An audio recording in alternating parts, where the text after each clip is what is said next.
Thank you for doing this. I appreciate it. You're welcome. So, this is the morning after the George Floyd verdict. Am I right? Yes. Set the scene for me. It's about, what, 8 or 8:30 in the morning, and what happens? It was about 8:40 when I heard a shot, and I woke up and proceeded to run down the street. And when I got close to his house, I seen officers standing behind his car as Andrew Brown is trying to flee away, to leave the scene, and they're shooting. So you knew it was Andrew Brown in the car because you know his car? Yes. And he's driving away from the officers? Yes. And they were actively firing at the car? Yes. Was anybody firing back at them? No. Then what happens? And as they started shooting, the car started going across the grass, and it proceeded and hit the tree, came to rest at a tree. Well, by then, he was dead, and he was slumped over when the officers opened the car door. And they snatched him out and started doing chest compressions on him. After that, I guess they seen that they couldn't revive him or bring him back. He was already gone. And then they put a sheet on him. Then I seen a few officers come back across the street and take the rammer and ram his door in. And they went inside? Yes. Did they take things out of the house? Because supposedly they had arrest and search warrants. I didn't see anything. Was there anybody else who had a weapon that was firing at police, or was anybody else in the car with Andrew Brown? No, sir. Now, do you think that they shot him through the vehicle, or, well, that's all you saw Yes. was him in the car. So you think they shot him through the vehicle? Right. And yes, that's the only way possible. And you know that he was gone because when they opened the door, he seemed unconscious to you? He was slumped over, yes. And you say that he lay there for a long time afterwards. Is this true? Yes, yes, yes. What was this like for you, witnessing this? It was inhumane. And it was sickening to me because Andrew Brown, that everybody knew, that we called Drew, was not violent. He never toted a gun. So to me, I think it was just like overkill. They murdered him. That was trying to flee away. The deputy sheriff put out a statement early on that Brown had a history of resisting arrest. Had you ever seen police at his house before? Had you ever seen him run from police before? No, I've never seen that. If nothing else, he always turned himself in. He always did his time, everything.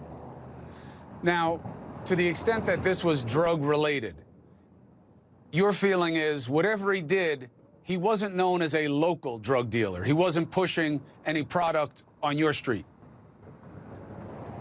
No, that I know of, no.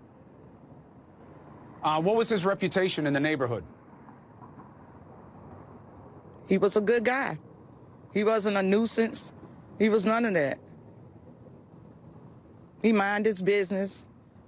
He was a jokester. You know, he wasn't confrontational. You know him a long time? Yes, I have. Did they see you? All my life. All your life you've known him? Well, I'm sorry then. Yes. I mean, you know, this is bad any way you look at it, but I'm sorry that someone you knew this long in close proximity like that. I'm sorry. I'm sorry that they're gone. Yes. Did the cops see you watching them? I'm pretty sure because they told me before they even put the yellow tape after everything was happening. They turned back and seen me, and they told me I had to step back because then they was putting the yellow tape and stuff up. Did they interview you? And then I stood out there the whole. No cop interviewed me. I stayed out there from the time it happened to the time they took the yellow tape down. Did you call the police, or you figured there's no need, the police are here? It wasn't no need to call. Right. They're already there. They was there. But nobody called you? Yes, Nobody sir. contacted you from the DA's office or anything like that? Police investigations to ask you if you saw anything? No, the SBI did, The SBI, who's that? but nobody else. The SBI. That's local law enforcement? SBI? Yes. Okay. And they interviewed you and asked you what you saw? The State Bureau investigators. Right. Now, Demetria, if you can think back, how many officers do you think were firing at the vehicle? It was several. I can't say that. I know that they did have their backs turned to me, so I can't approximately say how many or who, but it was several. And that first shot, you don't have any idea whose shot that was. You don't know if it were Mr. Brown shooting at the police or the police shooting at him. No, because I know he definitely didn't have a gun. How do you know? Because like I stated, he doesn't carry guns. And I was there from the time it happened to the time, and they never recovered a gun from the car. They never even, they never recovered anything out of the car. How you doing with this? I'm doing. You have the George Floyd verdict one day, doing. and then this the next morning. Right. How do you reconcile those two And things? it hits right at home. I can't.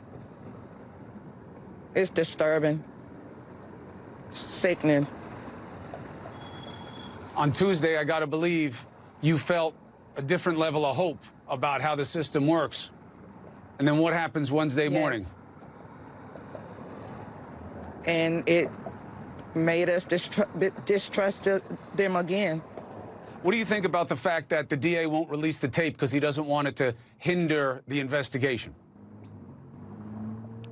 How is this hindering the investigation when that will only tell the truth if that's what happened? Ms. Williams, thank you very much. I know it's cold, and I know that your head and your heart are hurting right now. And I'm sorry for that, but I Yes. really do appreciate you help us put some light in the darkness here, because we don't know what's going on because they won't release the tapes. So thank you. Well, he's not here to have a voice, so someone has to.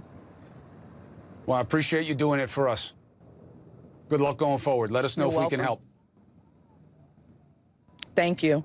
All right. All right, so look, that's those are very interesting. Look, I'm processing at the same time you are, but what's the main issue? Okay. Why were they firing? You have two scenarios. They were fired upon. Okay.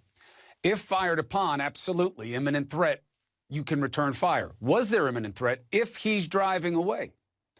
Can you shoot at someone fleeing?